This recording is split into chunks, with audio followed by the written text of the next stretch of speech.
¿Qué tal? Mi nombre es Cuitláhuac y soy estudiante de la carrera de Desarrollo Sustentable.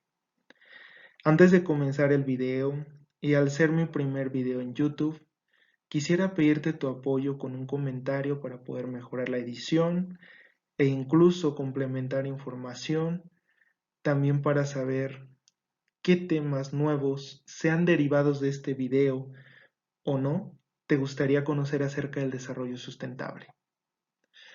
También me gustaría que si el contenido es de tu agrado, le puedas dar un like y suscribirte a mi canal para saber que cuento con tu apoyo para poder mejorar mi contenido, seguir haciéndolo y sobre todo, me gustaría tener direccionado mi canal hacia la comunidad de habla hispana de América Latina y de España para poder compartir experiencias, para poder compartir información que se dispone en nuestros países acerca de un tema tan importante para nuestro desarrollo futuro como lo es este.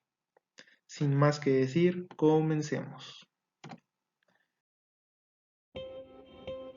Como primer video, para poder entrar en materia, tengo que hablar acerca de qué es el desarrollo sustentable y por qué es importante para nosotros conocerlo, tanto como individuos como en conjunto como sociedad, como países latinoamericanos, como región y como parte de un mundo que está en un constante dinamismo del que no podemos salir y del que necesitamos estar integrados y contribuir para mejorarlo.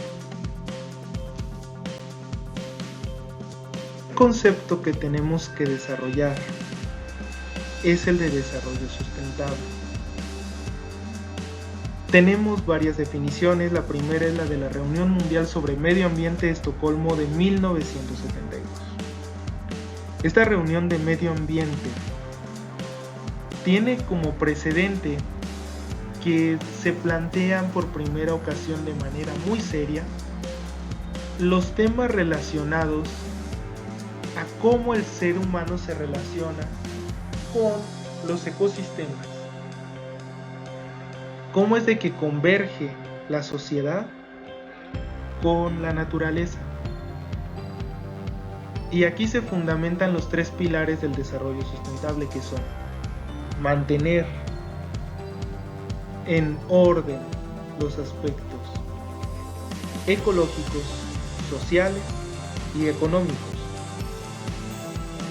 Dar un sentido de responsabilidad al ser humano sobre sus acciones, sobre el medio ambiente y en su economía. También se plantea por primera vez la trascendencia que puede tener el impacto de nuestras acciones a las generaciones futuras. ¿Y por qué razón es que es tan importante conservar el medio ambiente para ellos? La segunda definición importante es la de Pablo González Casanova ante la Comisión Mundial del Medio Ambiente en 1985, que tiene una importancia fundamental para México, mi país de origen. ¿Por qué? No considera nada más al desarrollo sustentable de una manera plana. Como humanidad nosotros tenemos que cuidar que nuestro desarrollo haga bla bla bla. Considera las características particulares de nuestra región, Latinoamérica. Incluso podríamos hablar de Iberoamérica, ya que toda la región cultural que formamos como territorios es un crisol, no es otra cosa más que una mezcla de pueblos, de culturas, de tradiciones, de religiones, de creencias, de idiosincrasias y de varias otras cosas en un territorio bastante amplio y con una historia bastante rica. Eso es un crisol. Tenemos un origen indígena nativo que nos da una identidad pura en el territorio americano, tenemos a los colonizadores españoles que tuvieron aspectos tanto positivos como negativos en el momento de su llegada al continente americano. Muchos son los aspectos negativos que aún persisten, pero también trajeron cosas que contribuyeron a que nuestro desarrollo fuera muy alto en algunos momentos de nuestras historias. Y está la tradición africana, que también complementa y es especialmente importante en regiones como el Caribe, el sur de México, muy importante para el sur de México, desde el estado de Guerrero, el estado de Oaxaca, el estado de Chiapas, el estado de Veracruz, en los territorios que también colindan con Guatemala, en toda el área del Caribe, Centroamérica, en muchas regiones del continente todavía hacia el interior, en Brasil, y en menor medida en la zona andina, en Chile y en la zona del Río de la Plata, como le vamos a conocer a la región que forman desde el Paraguay hasta la zona de Tierra del Fuego, correspondiente a Argentina.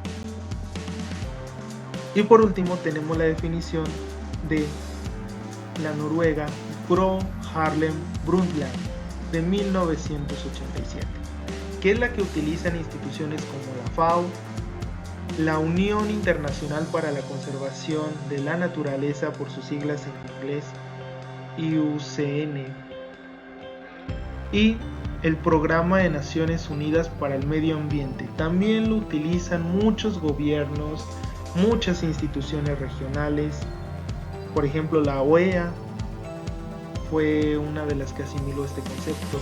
Y aquí Gro Harlem Brundtland ya no solo plantea lo que se dijo al principio, que es una conciencia de que nuestras acciones, de que tenemos que cuidar el entorno, que tenemos que mejorar todos nuestros aspectos como seres humanos, sino que empieza a plantear lo que yo voy a conocer como los objetivos del desarrollo sustentable y la epistemología del desarrollo sustentable.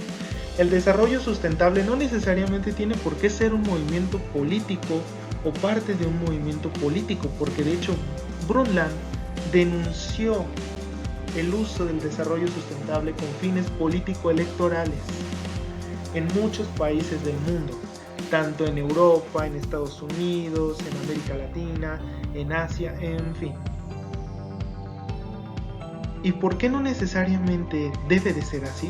Porque el desarrollo sustentable no tiene como base una ideología como tal. Podemos hablar de múltiples ideologías y aún así estar hablando de desarrollo sustentable. Podemos hablar de un capitalismo verde, por ejemplo, que tiene sus ciertas connotaciones, que se puede hacer un video entero también hablando del capitalismo verde y de por qué razón es cuestionable y por qué razones pudiera ser una alternativa. Se habla mucho del comunismo y su relación con los ecosistemas, se habla mucho del feminismo, su relación entre la mujer y el ecosistema, se habla del indigenismo, clave para el desarrollo sustentable en cualquier región del mundo, se habla muchísimo de diferentes cuestiones. Brundtland aquí lo que plantea es que todas esas ideologías van a converger en un mismo punto, que es el desarrollo de una estrategia integral para poder tener un desarrollo con base en el conocimiento científico. Lo que plantea es que no nada más se trata de un movimiento político, no nada más se trata de hablar, se trata de experimentar, utilizando el método científico aplicado para las ciencias ambientales, el método científico para la economía, porque se utilizan fórmulas estadísticas, se utilizan muchas cosas, y el método científico que suele ser cualitativo mixto para ciencias sociales. Y aquí es donde tenemos uno de los primeros autores de los que me gustaría hablar, que es Santiago Javier Sarandon. En su obra Agroecología, bases teóricas para el diseño y manejo de agroecosistemas sustentables, nos habla por primera vez de algo que tiene un impacto brutal. Nos habla de la experimentación como parte del desarrollo sustentable. Tenemos varias estrategias de producción, no solo en el área agrícola, sino en muchas otras áreas que se basan en modelos matemáticos, modelos estadísticos, de los cuales por supuesto puedo hablar. Yo puedo hablar también acerca de cómo hacer métodos experimentales para poder tratar la cuestión agroecológica, pero ese sería un video mucho más largo. Va a ser un video bastante extenso, por lo menos me puedo aventar 1 hora hablando del tema. Y tenemos en esta cuestión que ahí no solamente Sarandon está tomando en cuenta las ciencias, sino que también, si nos ponemos a profundizar en él y en otros autores como Altieri o Gliessman, que son también muy importantes para el desarrollo sustentable, la agroecología y otros derivados de estas mismas ciencias, tenemos ya la fórmula perfecta para hablar sobre un desarrollo epistemológicamente latinoamericano. ¿Por qué? Porque ya consideran también a los grupos indígenas, a los grupos campesinos autóctonos, a los grupos sociales que pudieran también estar peleando por un desarrollo sustentable.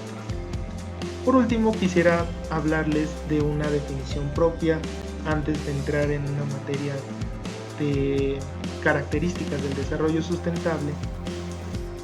Y esta definición es un desarrollo enfocado en la conservación de los ecosistemas terrestres y marinos en búsqueda de garantizar la justicia y equidad social y conservar la diversidad cultural y lingüística, cuyos resultados generen crecimiento económico constante y tangible en el PIB, la generación de empleos, un bienestar social y muchos otros aspectos medibles, ambientales, sociales y económicos que se mantengan con el tiempo o a través de las generaciones.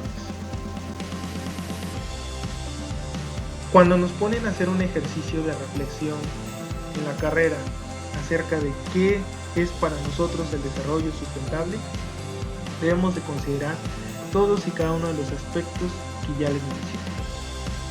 Por esto es importante hablar también no solamente de una epistemología, sino también ya podemos comenzar a hablar de una noceología.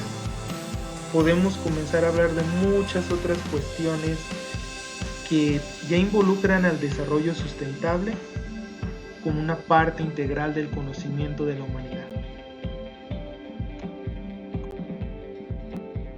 Los aspectos fundamentales y las características del desarrollo sustentable. Tenemos los 3 pilares, el ecológico, el económico y el social. Tenemos que cuando converge un aspecto con otro, se genera una característica propia del desarrollo sustentable. El resultado final de las 3 características de ser soportable, viable y equitativo tiene que ser indefectiblemente la sustentabilidad. Pero aquí es donde comenzamos a hablar de situaciones las cuales pueden llegar a ser un poco polémicas. Los aspectos ecológicos que debemos de considerar no nada más son los obvios, que sería hablar de bosques, ecosistemas áridos, semiáridos, hablar de selvas tropicales, hablar de los ecosistemas marinos, de los cuerpos de agua, sean ríos, lagos o mares. Todos estos temas pudieran tener un propio video para hablar acerca de qué implicaciones tiene cada ecosistema en el desarrollo sustentable. Pero también para hablar de desarrollo sustentable tenemos que hablar de los suelos cultivados, tanto los que son recién abiertos al cultivo, los que son productivos a pesar del paso del tiempo y los que ya están degradados. Se debe de hablar también de las cuestiones atmosféricas y un aspecto que muy pocos tocan es el aspecto de los recursos no renovables.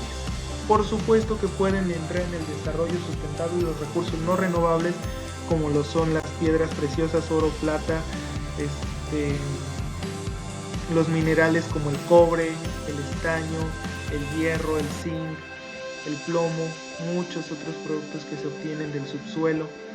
Tenemos también el petróleo y el gas, pero estos tienen las limitaciones de que claramente van a tener un impacto mayor por su extracción y que tampoco son ilimitados, son recursos que tarde o temprano se van a agotar.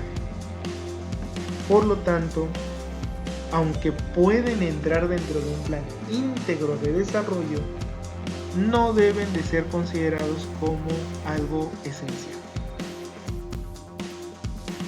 Tenemos los aspectos sociales, la población, los estilos de vida de las personas. Aquí se convergen dos cosas. Al tener una gran cantidad de población en el mundo, con un estilo de vida tan rutinario, tan apegado a este capitalismo que es voraz y que se está dominando el mundo, y al tener poco tiempo libre para disfrutar de la naturaleza, el ser humano ha enfrentado múltiples cuestiones psicológicas que no permiten que tengamos una visión tan favorable ni del futuro, ni tan consciente del ambiente. Por lo tanto, sería importante también hablar sobre de la psicología del desarrollo sustentable. Por supuesto que se puede, por supuesto que va a haber un video, y también necesitaría profundizarse el tema para poder hablar muy a fondo acerca de las implicaciones del estilo de vida para nuestras sociedades y para el desarrollo sustentable. Requiero hacer una investigación un poquito más profunda, pero por supuesto que la van a tener si me apoyan con un comentario y un like, para también ir hablando de temas que se desglosan del video. Tenemos también la diversidad cultural y lingüística. Particularmente en América Latina encontramos a pueblos indígenas en una proporción bastante grande en sus territorios y con una gran cantidad de tradiciones que pudieran ser de nuestro particular interés. Tenemos la organización comunitaria, le voy a llamar micropolítica, porque se trata de una organización donde directamente los miembros de una comunidad tienen acceso a las decisiones. Tenemos que plantear primero cuáles son los problemas, cuáles son sus posibles causas y cuáles son nuestras propuestas. Eso es una organización comunitaria. En rasgos bastante simplistas se puede hablar bastante del tema también. Y tenemos lo que le voy a llamar la macropolítica o la política que conocemos normalmente. Los partidos políticos, el ir a votar, en la organización de la república, todo eso entra dentro de las cuestiones de macropolítica.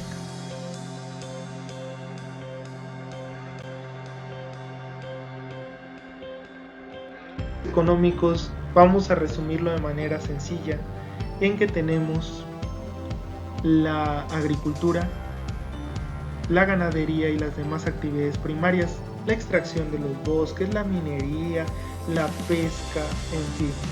Tenemos las industrias, dentro de las cuales entra la generación de electricidad y de otras fuentes de energía, como lo son la refinería de petróleo, que se obtienen todos los combustibles fósiles.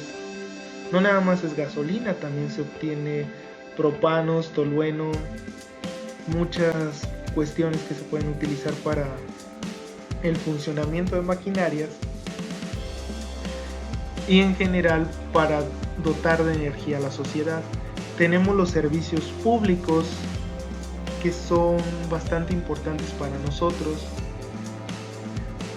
Tenemos los servicios privados, que incluyen incluso los transportes.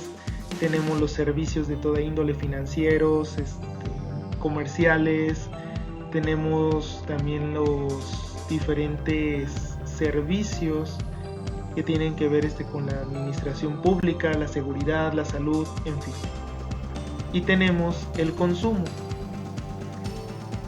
El consumo es un aspecto económico bastante profundo del desarrollo sustentable, del que se puede hacer también otro video bastante largo, y que tiene que ver con cuál ha sido el punto de quiebre donde hemos necesitado plantearnos el desarrollo sustentable.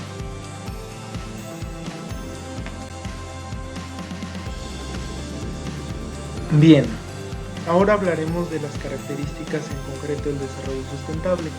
¿Por qué este debe ser económica y ecológicamente viable? Porque necesitamos mantener un equilibrio entre la conservación del equilibrio natural de un ecosistema, del cual se puede hacer videos completos. El equilibrio de un ecosistema va desde que todos sus elementos existan, plantas, animales, hongos, microorganismos, hasta que cada uno de ellos tenga las interacciones que debe tener. Si un lobo se come 5 venados en un mes, mismos 5 venados que siempre deben de mantenerse constantes en el consumo de un lobo.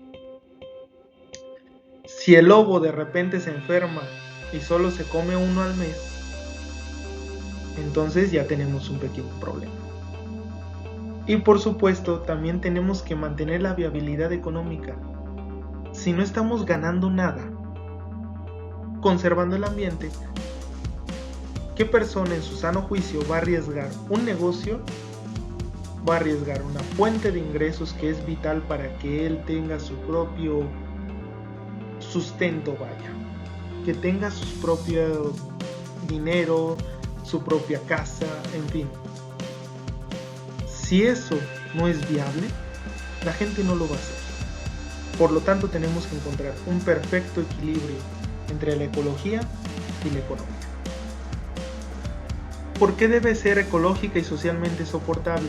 Esto es bastante más sencillo de decir, pero poco sencillo de llevar a la práctica, porque se deben mantener moderados los consumos de recursos naturales para mantener su disponibilidad y el equilibrio del ecosistema.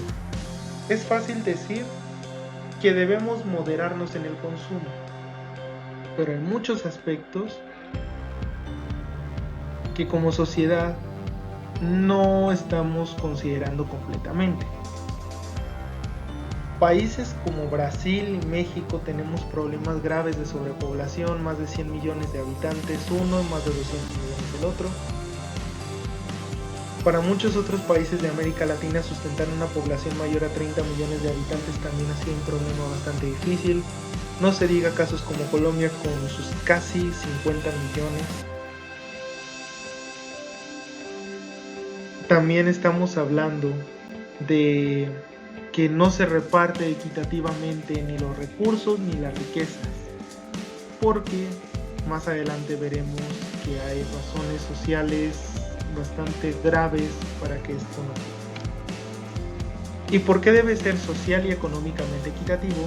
Porque es necesario hacer un reparto justo, lo que les mencionaba hace un momento, de las riquezas naturales y económicas del territorio entre todos los miembros de la sociedad para evitar un acaparamiento voraz de minorías elitistas, dar oportunidades de empleo y desarrollo a las personas que no comprometan los recursos naturales, mientras se inhibe la pobreza y la marginación. Estas palabras son bastante fuertes, porque tenemos que hay un acaparamiento de recursos, tenemos que hay pocas oportunidades de empleo y desarrollo. Seamos realistas, cuando uno sale de la universidad es difícil encontrar un trabajo, particularmente en tu carrera. seas abogado, médico, seas ingeniero, seas licenciado en desarrollo sustentable, seas economista, seas lo que sea, es muy difícil encontrar de primera instancia, sin que te pidan experiencia previa y muchos otros requisitos muy difíciles, que puedas tener un empleo. También es muy difícil hacer un reparto por las características de nuestras sociedades. Todas las sociedades latinoamericanas tienen en común que hay una élite bastante pequeña de personas que ganan mucho dinero, que acaparan mucha tierra, que tienen producción hasta para morir. Pero, en contraste, tenemos una gran parte de la población que apenas y puede sobrevivir al día con lo que gana en su trabajo. Es por esto que este pilar del desarrollo es sumamente importante. Tenemos también principios para el desarrollo sustentable, como el principio de recolección sostenible. No es otra cosa sino que nosotros podamos recoger un recurso. Tenemos el ejemplo del caucho, tenemos recolección de frutas silvestres, en este caso la fruta de un saguaro, recolección de hongos, en fin. Todos los recursos naturales para nosotros son colectables, incluso los mineros y el petróleo y otras cosas, mientras no comprometamos su existencia. Me explico. Necesitamos tener una recolección sostenible, una recolección que nos permita mantener a futuro los recursos y, por supuesto, una recolección que no comprometa la supervivencia de las plantas, animales, hongos o demás, para poder seguir contando con ellos. Tenemos el principio de vaciado sostenible, que es la transición de una tecnología o de un método de obtención, de producción de energía o demás a otro. Tenemos dos ejemplos bastante claros. El primero, el que me gustaría tocar un poquito superficialmente, pero que me fascina mucho saberlo, investigarlo, es el de los cambios entre fertilizantes orgánicos contra fertilizantes orgánicos. Tenemos unos fertilizantes a base de minerales y tenemos los fertilizantes que se obtienen de la descomposición de materia vegetal, animal y del propio suelo de algunos territorios muy ricos en nutrientes. Por el otro lado, tenemos la llamada transición energética, que a mí particularmente me genera mucho ruido y muchas dudas. ¿Por qué? Tenemos energías que generan impacto fuerte, como son el petróleo, el gas natural, el gas licuado.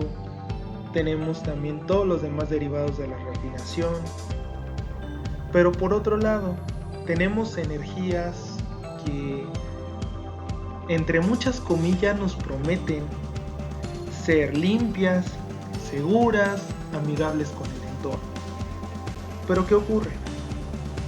Tenemos paneles solares, molinos y construcciones de algunos generadores hidroeléctricos. No todos, hay generadores que son bastante amigables con el ambiente, con las especies de peces y de invertebrados que habitan en los ríos y en los lagos.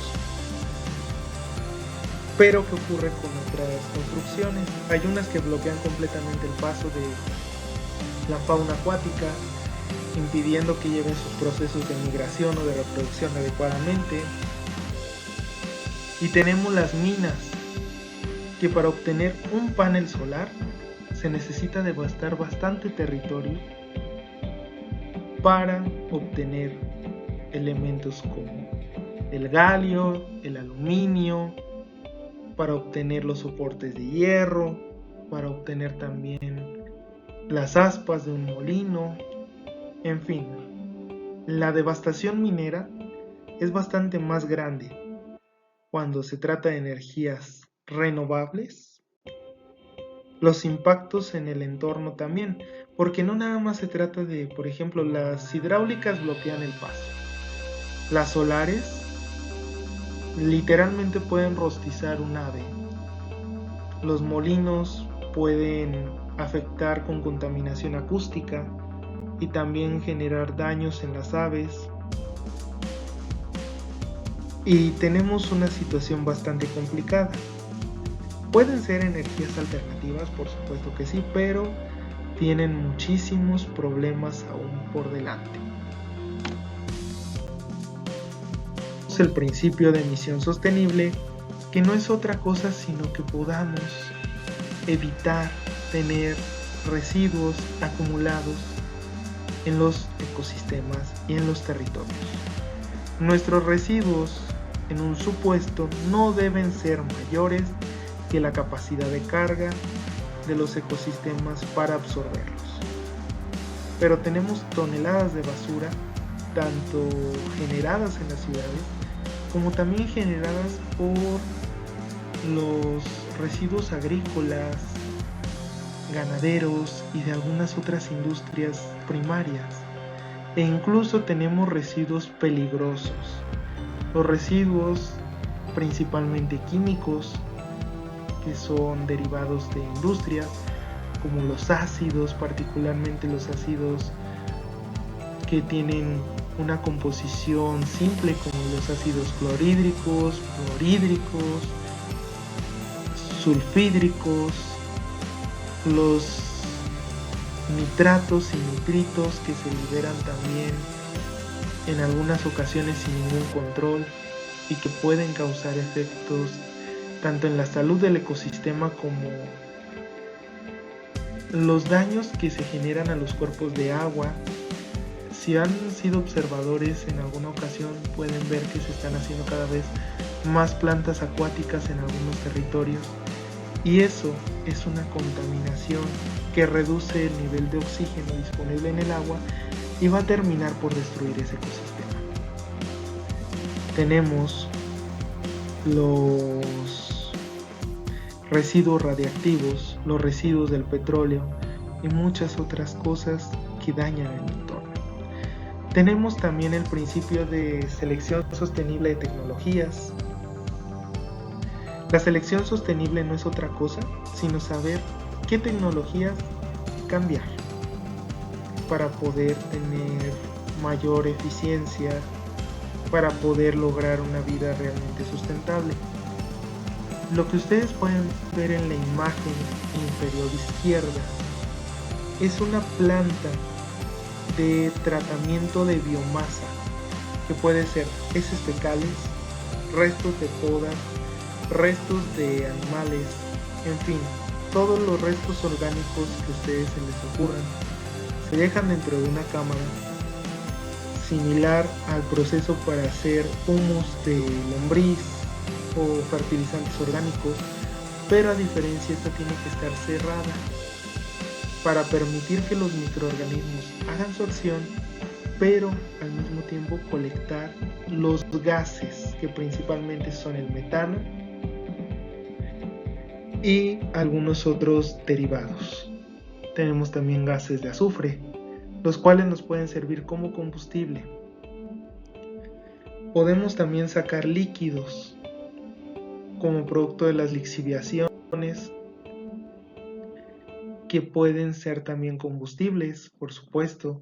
Tenemos combustible, por ejemplo, a base de nopal, y que es muy eficiente también para los vehículos. Tenemos también la generación obvia de fertilizantes. Tenemos muchas ventajas del tratamiento de materia orgánica. Y por supuesto, para la agricultura, aunque esto también es un poquito cuestionable dependiendo de muchas circunstancias o de quien también lo quiera ver así, pero a nosotros por lo menos nos han planteado que regresar al uso del azadón, del talacho, del pico, de la pala, regresar al uso de la yunta y el arado tradicional, regresar al uso de la hoz para poder cosechar, regresar a hacer todas esas tecnologías rústicas es una alternativa tanto para mejorar la calidad ambiental de la producción agrícola, como también para cambiar de cierto modo la cosmovisión, el estilo de vida que tenemos en algunas áreas. Se habla mucho de que la comodidad es, quien no quisiera hacer todo de manera eficiente y con el menor esfuerzo, pero se habla que la ociosidad es la madre de todos los vicios y que con el desarrollo sustentable ocurre lo mismo. La ociosidad es la que ha causado que el mundo esté en la situación en la que está. Querer mejorar todo para que se haga todo más rápido, más eficientemente, también nos ha llevado de cierto modo a un declive. Es cuestionable porque también incluso hay tecnologías que no se han explorado completamente en el desarrollo sustentable, como los organismos genéticamente modificados o las técnicas de cosecha con el tractor o muchas otras más que pudieran ser eficientes para nosotros, pero que se encuentran dentro de un prejuicio, que es justamente lo que tenemos que evitar siempre. Siempre tenemos que evitar los prejuicios. Y tenemos los últimos dos principios, que son el de irreversibilidad cero. ¿A qué se refiere? Que todas nuestras acciones deben ser reversibles. Todas las acciones del ser humano deberían ser reversibles, permitir al ecosistema regenerarse pasado un tiempo. Hay acciones que tardan más que otras. Por ejemplo, si yo podo un árbol, ese árbol va a tardar mucho tiempo en regenerarse, por lo menos unos 2 a 3 meses, incluso un año, dependiendo de la especie. Si yo me pongo a podar la maleza de mi terreno, esta maleza podría estar creciendo prácticamente a la semana. No puedo yo evitarlo. Así deberían ser los procesos en la naturaleza, pero tenemos procesos irreversibles como la erosión del suelo o la contaminación tan grave de las mineras a los ríos. Son procesos que ya están ahí, que nunca van a poder tener una reversión completa.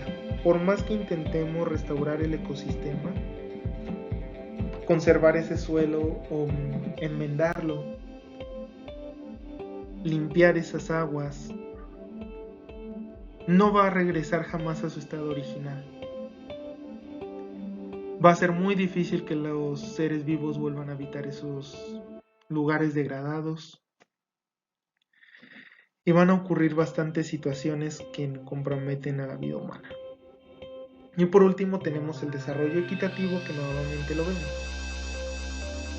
Hay una oligarquía que está generando una acumulación de riquezas, mientras una gran mayoría acumula descontento, pobreza, más horas de trabajo necesarias para que pueda uno vivir bien y muchas otras cosas más. Lo que propone el desarrollo sustentable es que la economía, los recursos y por supuesto las oportunidades sociales se repartan de una manera justa. Mucha gente confunde incluso ese principio con es que son socialistas, es que hablan muchas cosas que tienen errores. Sí, el socialismo puede hablar de desarrollo sustentable, pero no necesariamente el desarrollo sustentable tiene por qué ser socialista en el área económica. Tenemos ejemplos claros de países con índices de desigualdad. El índice se llama índice de Gini. Ese índice de desigualdad es muy bajo. Son países ricos, de inversión extranjera, con mucho capital privado, pero como tienen esa desigualdad baja, sus ciudadanos pueden consumir más y por lo tanto van a tener un crecimiento económico constante o mantenido. Se puede mantener la economía estable, y aunque esto también pudiera implicar estancamiento según estudios, pero hay muchas cosas que tienen de ventaja esos países que tienen un reparto más justo de las riquezas en comparación con nuestra región. La importancia de la sustentabilidad es justamente lograr que nuestra región, en conjunto Latinoamérica, desde México hasta la Tierra del Fuego, pasando por todas las islas del Caribe, pasando prácticamente por todos los territorios habidos y por haber donde se hablen las lenguas indígenas, pasando por cualquier lugar en el que nosotros podamos tener una injerencia, una influencia ideológica y demás, se tenga un desarrollo en las tres áreas. En el área ecológica, mantener los centros de población en equilibrio con la naturaleza. En lo social, dar bienestar y oportunidades a todas y cada una de las personas que habitan los territorios. Y en el económico, tener a consideración tanto las cuestiones ecológicas como un crecimiento constante de la economía. Que esta economía pueda mantenerse y por supuesto pueda dar los frutos que debe dar. No solo todo es color de rosa en el desarrollo sustentable, tenemos problemas grandes como son que en muchas ocasiones la investigación, el desarrollo y los estudios en tecnología sustentable son incipientes e incluso inexistentes. Tenemos mucho avance, hay que decirlo, pero también tenemos estancamientos importantes. Hay muchas partes de nuestra región en la que no hay estudios concluyentes, por ejemplo, sobre la productividad. Imaginemos un ejemplo. Tenemos un agricultor de maíz que lo que quiere es producir por lo menos unas 7 toneladas por hectárea al año, que quiere mantener sus ganancias, que por supuesto también quiere que sus productos sean aceptables en el mercado, si no, ¿quién se los va a comprar? Que quiere muchas cosas. Pero él tiene la duda de qué es mejor para él. Seguir los métodos convencionales en los que se utilizan agroquímicos para mejorar la producción, para evitar las malezas, para evitar las plagas, para los hongos, en fin, para el crecimiento, para el fortalecimiento de la planta, para cada fase del ciclo fenológico. De todo esto se puede hablar en un video bastante amplio en el que se puede dividir cada una de las áreas del desarrollo sustentable, tanto lo agrícola, lo pecuario y demás, y al mismo tiempo dividir lo agrícola, por ejemplo, para hablar específicamente del cultivo de frutales y su ciclo fenológico de cada uno de ellos, para hablar acerca de granos, cereales, leguminosas y otros productos básicos, para poder hablar de muchas cosas. Entonces este agricultor tiene tanto ese proceso de analizar los agroquímicos convencionales contra tecnologías orgánicas como lo son lixiviados de lombriz, el humus, fortalecedores orgánicos. Hay que tener mucho cuidado con que las cosas sí sean orgánicas, que no tengan productos minerales, porque si no, pues de que se trata es una estafa al consumidor de dichos productos. Por lo tanto, los estudios necesitan ser fundamentales, los diseños experimentales, pero en muchos países hay dos situaciones: o el desarrollo de estos estudios es muy incipiente, apenas se empiezan a tomar conciencia y demás, o no hay voluntad política o social para hacerlos. Solamente son esas dos situaciones las que pueden impedir que se lleven a cabo los desarrollos de la sustentabilidad. El problema que tenemos también es que en muchas ocasiones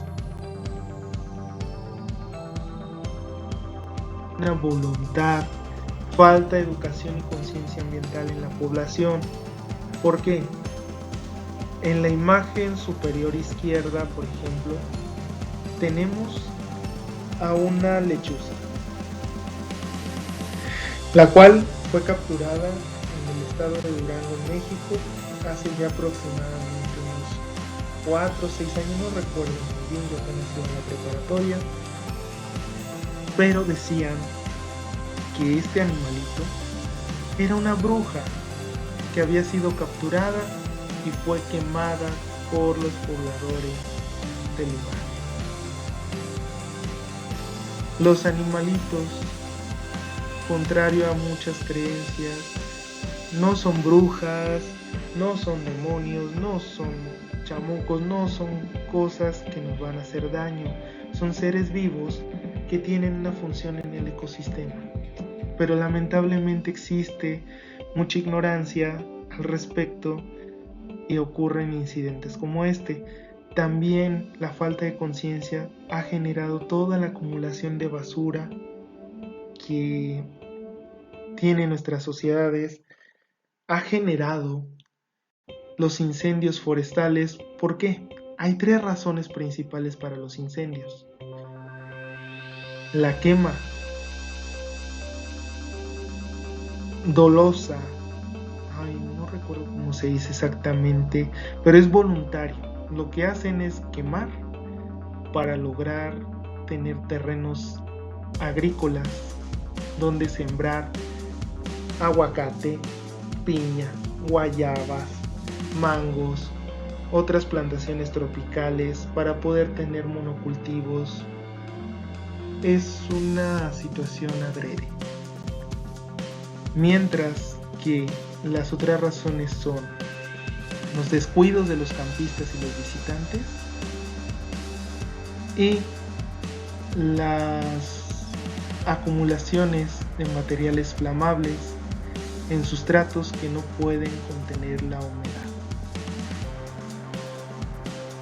Si un bosque no puede contener la humedad, es muy fácil que toda su hojarasca comience a quemarse desde el suelo, comience a quemar luego los troncos de los árboles y por último se haga un descontrol absoluto al comenzar a quemar los follajes y expandirse con el viento el incendio. Lo que puede empezar como una islita de apenas 10 metros cuadrados donde se está quemando el suelo puede acabar devastando una región completa o un área natural protegida entera debido a los incendios. Cosa que pasó ya en Australia, cosa que está pasando en México, por ejemplo en Sierra de Arteaga, Coahuila, cosa que pasa en California, cosa que ha pasado en muchos lugares del mundo, incluso y para nuestra desgracia en el Amazonas. Tenemos a los cazadores furtivos. Esto es lamentable. Los cazadores furtivos no deberían de existir, igual que los taladores ilegales, porque generan daños ambientales bastante graves. Al sacar a las especies de su hábitat, matándolas, extrayéndolas o haciendo usos indebidos de ellas, se causan daños irreversibles al equilibrio del ecosistema. Tenemos, por supuesto, lo que ya habíamos hablado del consumismo. El consumismo es una cuestión más que entra dentro de la psicología, la economía y, por supuesto, la necesidad que se tiene de que los productos salgan del mercado. Por eso existen las mercadotecnias, que literalmente te hacen sentir mal por no haberte comprado un teléfono este año. Y existen muchas otras cuestiones que no nos sirven, pero que nos obligan a comprar. Y por último tenemos cuestiones de avances científicos o tecnológicos que nos han funcionado para tener una vida más cómoda, pero que destruyen el ambiente. Por ejemplo, tenemos las fumigaciones de mosquitos que hasta hace todavía algunos años eran muy perniciosas al DDT. El DDT no solamente mata a los mosquitos, por supuesto que lo va a hacer, a las moscas también, pero también te va a matar a los polinizadores, como las abejas y las avispas. Te va a causar daños irreversibles a la fauna del suelo e incluso te puede matar a ti, porque tenemos la cuestión de que el DDT se absorbe por la piel o se inhala y causa síntomas nerviosos y bastantes otras reacciones en el cuerpo que pueden llegar a ser fatales. Luego tenemos a las empresas transnacionales, los oligarcas de cada una de las naciones y políticos corruptos o con poco interés en la materia. Todos los países de América Latina cargamos con el lastre de tener políticos que no sirven para nada, no hacen su trabajo y les quedó grande representar una región tan diversa, tan compleja, llena de matices y por supuesto con tal potencial de progreso como es América Latina.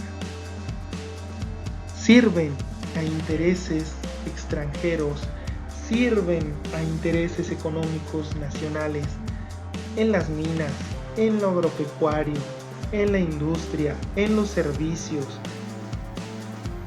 y dejan hecho un desastre, como podemos ver en la imagen inferior izquierda, todo. Pero también debemos de tener mucho cuidado con los políticos de apariencia que vemos en esa misma imagen, que mientras ellos apoyan el saqueo y la destrucción del país, proceso al que incluso podemos conocer como ecocidio y del cual yo puedo hablar más a fondo también en un próximo video, ellos lo esconden y lo disfrazan utilizando, por ejemplo, programas de reforestación aparente, que la reforestación no necesariamente implica que se está haciendo algo por el ambiente, porque a pesar de que tú metas plantas, si no son las plantas originales del ecosistema, estás invadiendo. Si no son plantas que te favorezcan al desarrollo íntegro de todo el ecosistema, tampoco estás teniendo un desarrollo sustentable. ¿Por qué? Tenemos plantas como el eucalipto que se introducen en muchos terrenos. El eucalipto tiene un efecto que inhibe que crezcan las plantas, malezas y demás a su alrededor, que se llama alelopatía. Es como una repulsión hacia esa planta que se manifiesta a su alrededor. Por lo tanto, reforestar con eucaliptos no es reforestar nada. Simplemente estás revegetalizando, pero estás impidiendo que el ecosistema regrese a donde está. Son muchas las cuestiones que se pueden hablar acerca de este tema. Último, me gustaría hablarles de 4 referencias bibliográficas que me han servido mucho y que podrían servirles a ustedes. El primero es La agroecología, bases teóricas para el diseño y manejo de agroecosistemas sustentables, de Santiago Javier Sarandón y Claudia Cecilia Flores. Les va a servir si ustedes quieren iniciarse, si tienen ya un terreno en el que estén trabajando y quieren saber cómo pueden hacerlo sustentable, teniendo bases por supuesto también económicas, considerando algo que se le conoce como el capital verde, se lo recomiendo. Pero si ustedes son más entusiastas de el tema general, del activismo, de la política y demás, tenemos Metabolismo Social y Ecocidio en México de Víctor Manuel Toledo, los cuales nos permiten comprender 1. Metabolismo social es cómo funciona nuestra sociedad y cómo es de que esta sociedad se comporta como si fuera un organismo. Imagínense que ustedes son toda la sociedad en conjunto y que un brócoli son todos los bosques del planeta. Conforme se vayan comiendo ese brócoli, hagan la analogía de que es exactamente lo mismo de cómo toda la sociedad va depredando los bosques. Ecocidio en México es una lectura fuerte, pero te habla acerca de todos los temas fundamentales para el desarrollo sustentable, no nada más en México. Lo que plantea Toledo en Ecocidio en México podría aplicar para todos nuestros países. Hay muy pocas excepciones, quizás no estoy actualizado, pero quizás República Dominicana podría ser un ejemplo de una excepción, a menos que los amigos dominicanos puedan mencionarnos políticas fallidas o ecocidio que también está ocurriendo en sus territorios, poniendo los intereses, por ejemplo, de algún capitalista por encima de los intereses comunes de la gente. Y por último tenemos Domesticación en el continente americano, que básicamente el libro de lo que trata es del manejo de ecosistemas. Para dominar el continente americano como tal, los pueblos originarios de América tuvieron que tener un conocimiento enorme de su propio ecosistema. Saber cada planta, cuál planta era venenosa, cuál planta no era venenosa, cuál planta le sirve, cuál planta no le sirve. En fin, tuvieron que tener un conocimiento íntegro y completo de todo lo que se encuentra en sus tierras. De ahí que los autores Alejandro Casas, Juan Torres Guevara y Fabiola Parra expliquen este proceso en 2 tomos que son un poquito largos, eso sí es tedioso leerlos, pero puede ayudar también a iniciar. Y hasta aquí llegamos. Muchas gracias por haber escuchado el video completo, por verlo hasta el final. Espero que la información sea útil y que pueda servir en un futuro para todos ustedes. Les mando un gran abrazo, espero que estén muy bien y nos vemos en un próximo video.